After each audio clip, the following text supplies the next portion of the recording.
Below market value property in 2021. Does it even exist, and is it possible to do those deals? In this video, I want to break down what it is, how it works, and where to find the deals.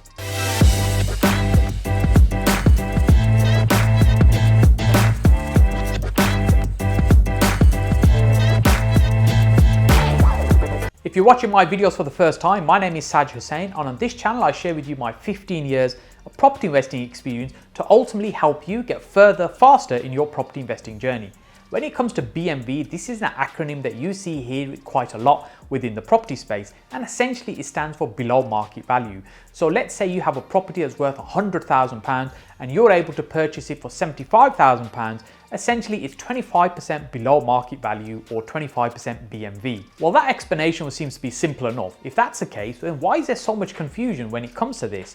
Well, some people mix this up with a strategy known as NMD, or no money down, which is essentially a different strategy where you're purchasing property using none of your own money. With BMV, essentially you're looking to purchase at a discount. Why are so many people fascinated with BMV? I remember when I first got started in property about 15 years ago and I started learning about property, this was the key thing that everybody was looking for. We were absolutely focused on, we need to find BMV property. That's what we need to be out there looking for, because they're the deals everybody wants and they're the deals we should be doing. Some people are fascinated with BMV because they believe it's the way to get property for free.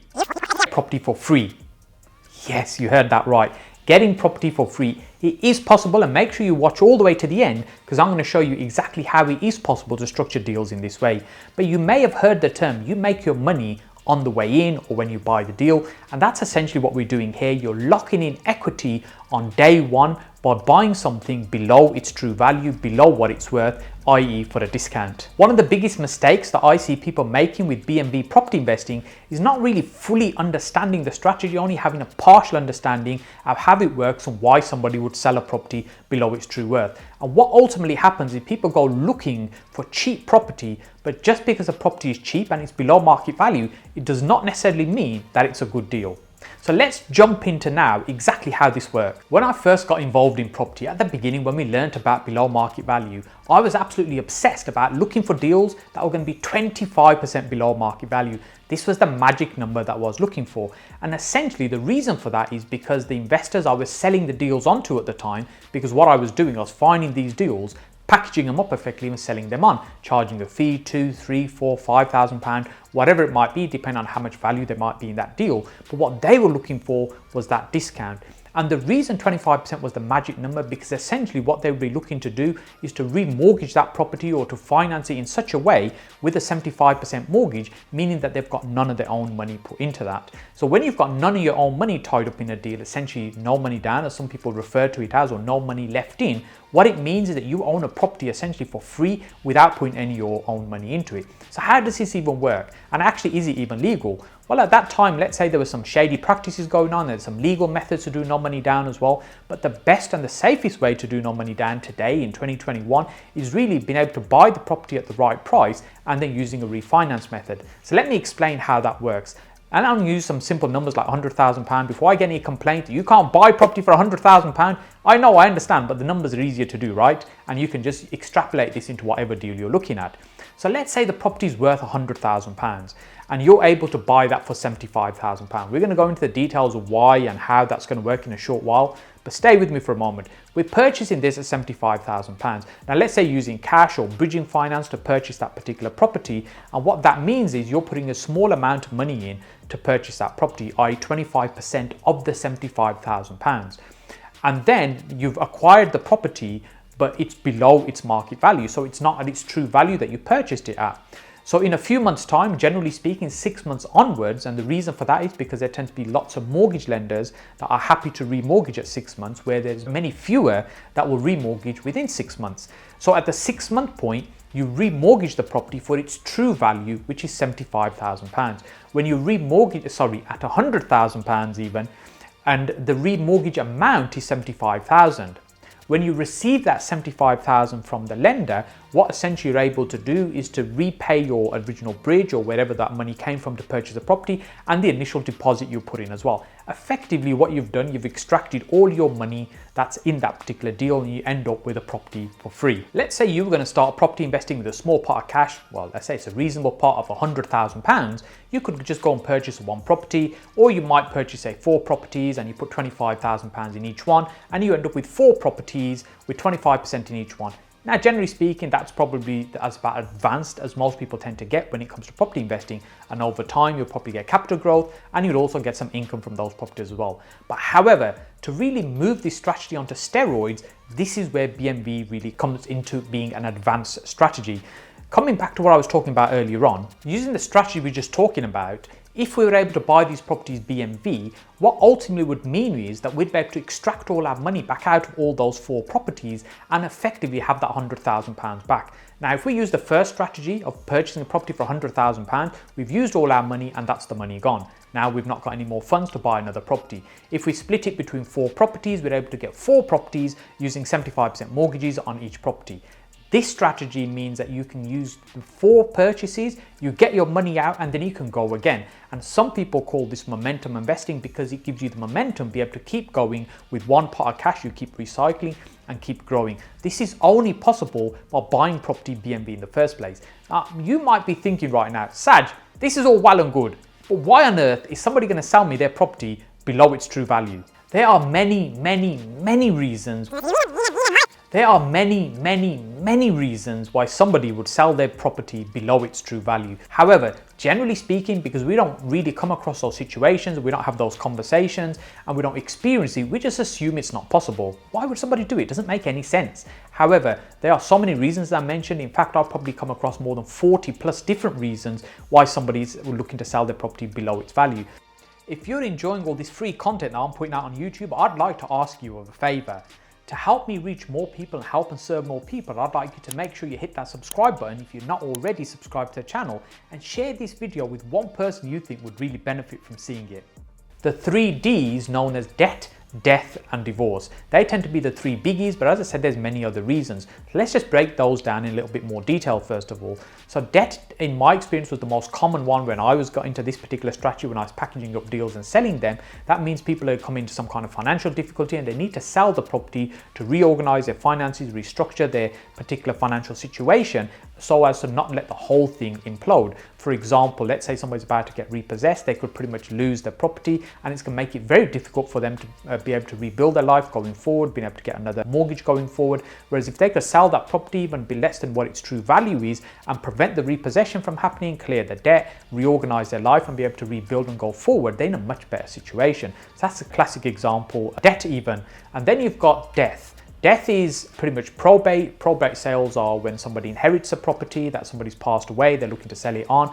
Often it's a case of that property might be many miles away from somebody lives, and it's great aunt Flo's passed away and she's left us a house, bless her. And so, really it's just a case of disposing of that and being able to get the best cash, best amount you can for it and be able to move on. And sometimes people are quite flexible and be able to just get the deal done quite quickly and have that money. And then the final one is divorce, out of the 3 Ds. Divorce being that people no longer want to be together and they want to get apart very quickly, and for that they'll be quite flexible on the price to be able to get a transaction done quickly.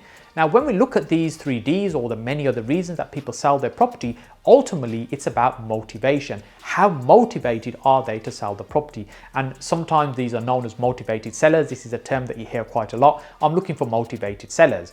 Now, with a seller, if you think about someone looking to sell their property, they're all motivated, but there's different degrees of motivation. So for example, let's say somebody's looking to sell their property, they put it on the market with an estate agent, they're motivated to sell, which is why they put it on the market with an estate agent. And then going back to our scenario earlier on, let's say somebody's about to get repossessed next week and they've literally got days to get a transaction done, they're also very motivated. So there are different degrees of motivation.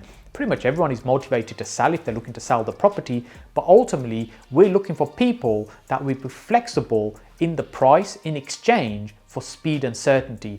And that is absolutely key when we're looking for motivated sellers. It's about finding individuals who you can structure a deal with, who price is not the single most important thing for them, but ultimately they value speed and certainty over price. I remember when I first started learning about below market value and I started going out there trying to find these type of deals and structure these type of transactions in order to be able to package them up and sell them on. My first couple of years was really challenging because I was struggling to really implement all the things I was learning in property.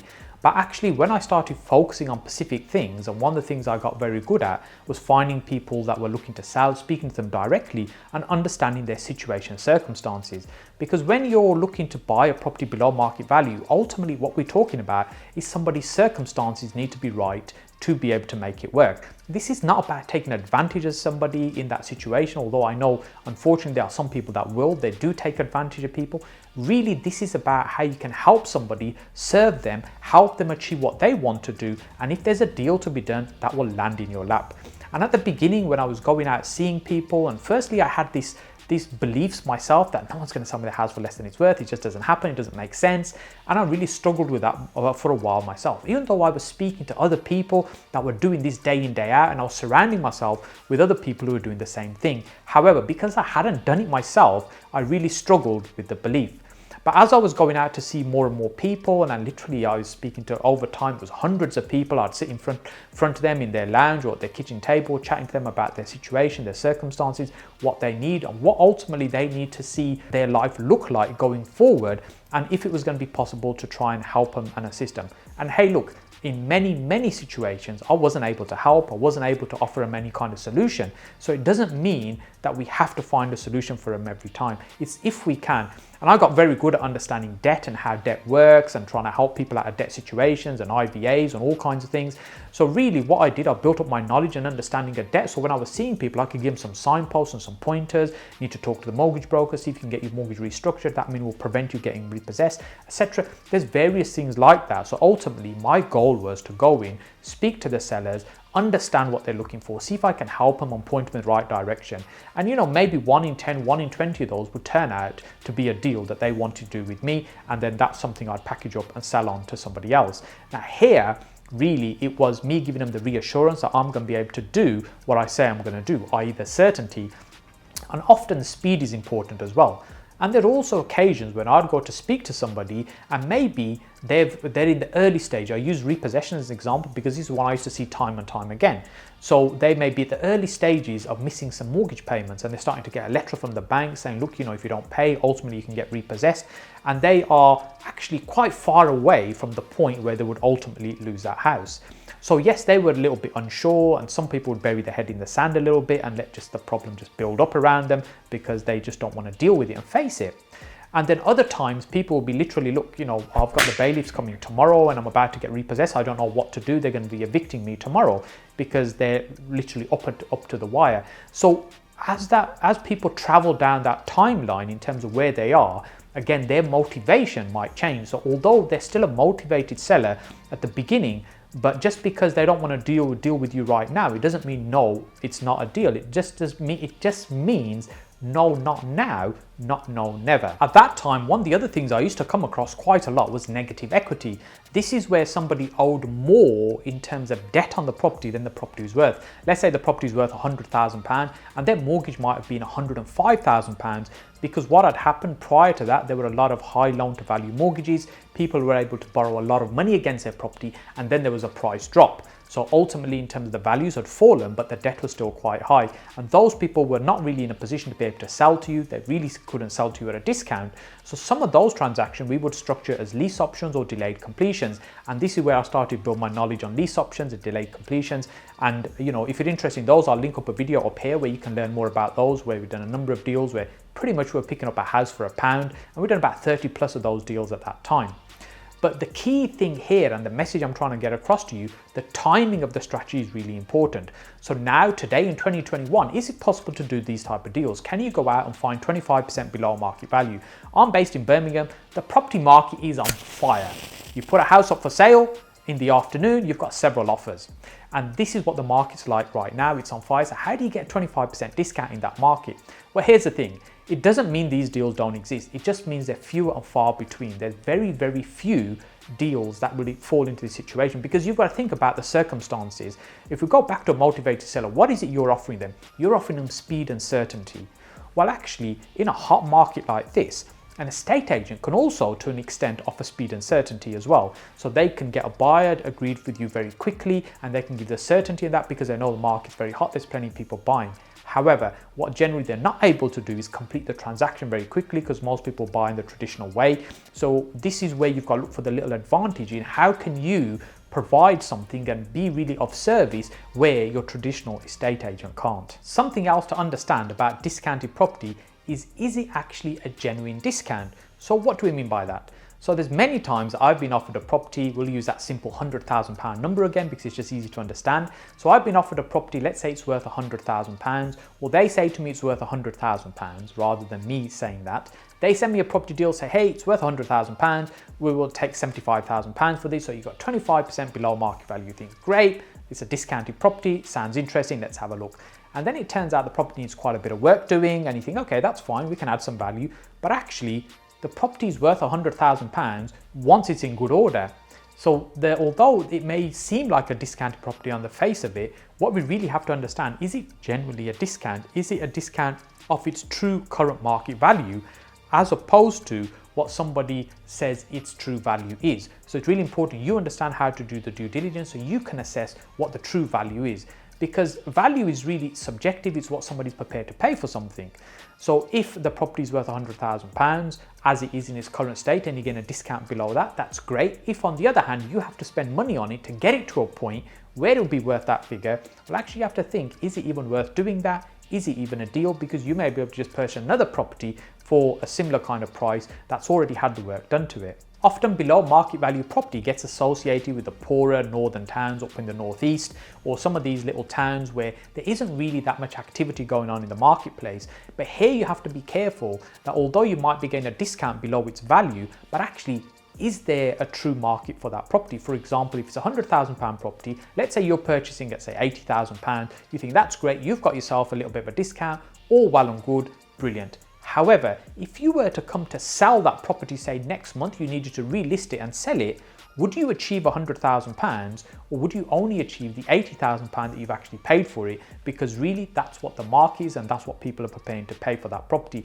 And this happens often in an area where there's very few homeowners and most of these investors operating in that area.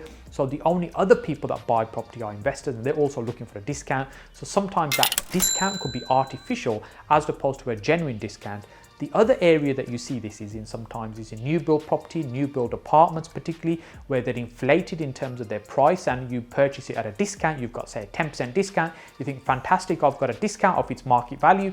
Well, the reality is the market price is inflated in the first place. And if you had to come to sell that property at the point once it's completed and they've handed you the keys and you thought immediately I'm going to sell, you'll probably discover very quickly that it's not actually worth what you necessarily paid for it because you paid a premium. It's a brand new property, very similar like a brand new car. As soon as you drive that car off the forecourt, it's no longer going to be worth what you paid for it, even though it's still a brand new car with maybe 1 mile on it. You might be thinking right now, this all sounds really interesting, but Saj, where am I going to find these deals? There are lots of places where you can find these deals and often it's no different from where you normally find property. However, remember the key thing we're looking for here is the individual rather than the property. So just a quick reminder, what we're looking for is somebody that's motivated to sell as opposed to a property that might be cheap. You can go out and look at 10 properties and you can offer 10%, 20% below the asking price all day long, and eventually you might stumble across somebody who might be prepared to accept your lower price. However, the smart way to do it is by understanding that you're looking for somebody that's motivated and then you're doing marketing to find that. Now, I'm quite happy to do a much more longer detailed video on exactly how to find these properties and also what circumstances you're looking for that work really well for these type of properties. But I want to leave you with a couple of tips in terms of what would be my favorite. My most favorite method of finding these type of deals has been direct to vendor marketing. That's when you go marketing looking for the person who's looking to sell their property. So here, essentially, you're competing with an estate agent where you're looking to get in front of somebody to be able to buy their property. So what type of marketing am I talking about? So you might have seen adverts such as newspaper adverts, leaflets, or online marketing where people talk about buying a property fast for cash. If you need to sell your property, give me a call. I can help solve problem properties, and these kind of marketing messages where ultimately what you're looking to do is to get in front of somebody that might have a degree of motivation, as we were talking about. And remember here, your USP, your unique selling proposition, really is to be able to solve their problem where the estate agent won't necessarily spend the time to do that. What you're able to do is offer a solution, i.e. get a transaction done quickly, for example, or discreetly, or whatever it might be that they need, versus what the agent will do, which is put it on the market, because that's ultimately who you're competing with to get in front and be able to do that transaction. The other most favorite method for me has been those properties that are already listed on market. So particularly properties that maybe been on the market for some time, but generally have lost interest, where people are not really looking at those. And there could be many reasons for that. However, the seller's probably getting quite frustrated where their property's been sitting on the market for many months. And there's certain tools you can use to be able to track how long a property's been on the market, how long it's been advertised on Rightmove and Zoopla, for instance. And also what you're looking for is price drops. And again, there are tools that you can use to be able to track and find where prices have changed on a property. So it might, for example, be listed at say £120,000 now, but originally it was listed for £150,000, and gradually the price has been reduced over the months. Now that's another indication somebody's keen to sell, because that price is constantly being reduced. And another indicator, which is a very easy one to spot, where there's multiple agents trying to sell one property. So you get several estate agents trying to sell a single property. Again, a great indicator that they're actually that owner is keen to sell a property. Now you'd think the estate agent, with all due respect to them, they would have this information, they'd know this, they'd know what kind of level of debt somebody is in, what kind of time frame they need to sell in, any urgencies. But often, as I said, many agents, they tend not to do that. Property for them is a commodity, it's just a box that they put up, they market, they sell, they find a buyer for, and they move on. Really what we're doing, which is different, is we're looking for individuals that will have a conversation with us to be able to talk about their situation and see if we can find a solution for them, which the estate agent is not necessarily able to deliver. And that's essentially what we're looking for. If you want to learn more about speaking directly to sellers and finding motivated sellers, I'm happy to do a video. Enough people ask for that, I will do that. Just pop a comment in the comment section below. And as I said, if enough people ask, I'll do a much more deep dive video on not only finding these type of sellers, but also the circumstances you look for as well. And if you want to learn more about negotiating, make sure you click on this link up here, where I did a video recently about how to negotiate when you're purchasing property as well. By understanding below market value property and implementing these strategies correctly, you can absolutely make a fortune. There is no doubt about that. If you just think on a £100,000 property, if you're saving say £20,000, over a period of 5 properties, you've saved £100,000. And if you did that, maybe even if it took 2 or 3 or 4 years to do that, that's typically what somebody would earn and doing a full-time job. So the power of this is absolutely amazing. It's just using it right. If you've enjoyed this content, you're actually going to love what we've got lined up next for you just over here. And just before you go and watch that video, make sure you click on my face down here to subscribe to the channel. I look forward to seeing you on this video up here.